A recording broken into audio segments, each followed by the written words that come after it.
Monsieur le Président, Monsieur le Ministre, Madame la Vice-présidente de la Commission des Finances, Monsieur le rapporteur général, mes chers collègues. L'épidémie qui touche la France et le monde entier n'est pas encore endiguée.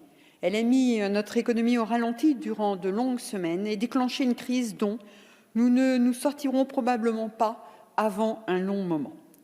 La France a tenté de réagir rapidement et je salue cette réactivité. Ainsi, nous votons aujourd'hui un troisième projet de loi de finances rectificative en l'espace de 4 mois seulement. Ces mesures de soutien d'urgence, même si elles ont été trop timides au départ, étaient absolument indispensables pour sauver les entreprises les plus impactées par le confinement. Par esprit de responsabilité, nous avons d'ailleurs voté les 2 premiers PLFR, car l'urgence de la situation l'exigeait face à une crise d'une ampleur inédite. Mais dès le mois de mai et l'annonce du déconfinement, les députés Les Républicains ont appelé le gouvernement à penser très rapidement la relance. Nous aurions dû entamer dès que possible un véritable contre-la-montre pour faire repartir au plus vite notre pays. Ce troisième PLFR tardif et incomplet reste un plan de soutien et nous laisse un peu sur notre faim. Il faudra donc attendre le PLF 2021 pour aborder ce plan de relance, quand la plupart de nos voisins, l'Allemagne et la Grande-Bretagne en tête, ont déjà amorcé la leur depuis plus d'un mois. Que de temps perdu. Ce PLFR contient, certes, de nouvelles mesures dont nous pouvons nous réjouir. Les députés Les Républicains réclamaient des exonérations de charges pour les PME et les TPE dès le mois d'avril, lors du deuxième PLFR, et nous avons enfin été entendus. Après avoir balayé notre proposition, des exonérations de charges patronales sur 3 ou 4 mois ont donc finalement été accordées dans les secteurs les plus touchés. Mais ces exonérations de charges restent, hélas, trop faibles, au regard du montant 10 fois plus élevé des charges reportées et qui ne pourront souvent pas être remboursées. Ce texte instaure aussi une prime à l'embauche des apprentis, des avancées d'échéance de remboursement de crédits d'impôt pour les entreprises soumises à l'impôt sur les sociétés, ainsi qu'un déblocage exceptionnel de l'épargne retraite des travailleurs non salariés en difficulté. De plus, le gouvernement a opté pour un plan de soutien sectoriel qui englobe de nombreuses branches.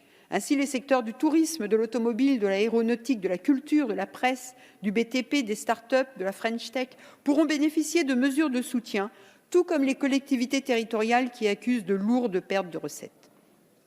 S'il était bien sûr nécessaire de soutenir les filières les plus touchées par la crise, l'approche sectorielle retenue par le gouvernement n'était pas la meilleure en excluant beaucoup de petites et moyennes entreprises du périmètre des aides. Nous l'avons déploré lors de la première lecture et nous nous réjouissons donc que la CMP ait retenu l'approche votée au Sénat qui correspond davantage à nos demandes initiales. Ce PLFR 3 propose donc des mesures indispensables et nous le voterons, même s'il n'est qu'un plan de soutien de plus alors que la relance ne peut plus attendre.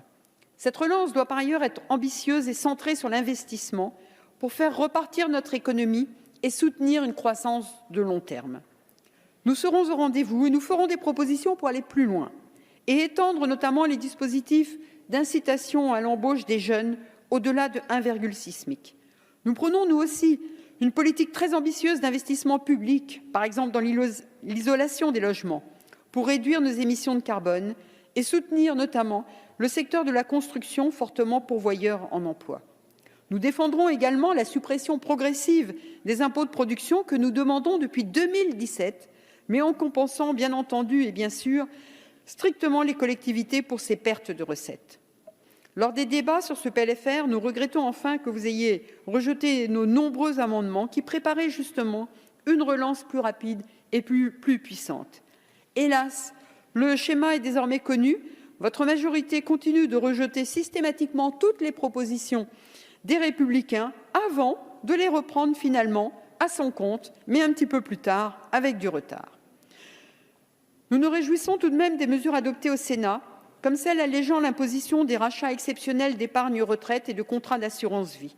Et nous nous réjouissons aussi du succès de la commission mixte paritaire, car s'il est certes trop léger, ce PLFR 3 est nécessaire, parce que sans un soutien majeur, de nombreuses entreprises ne survivront pas à la crise.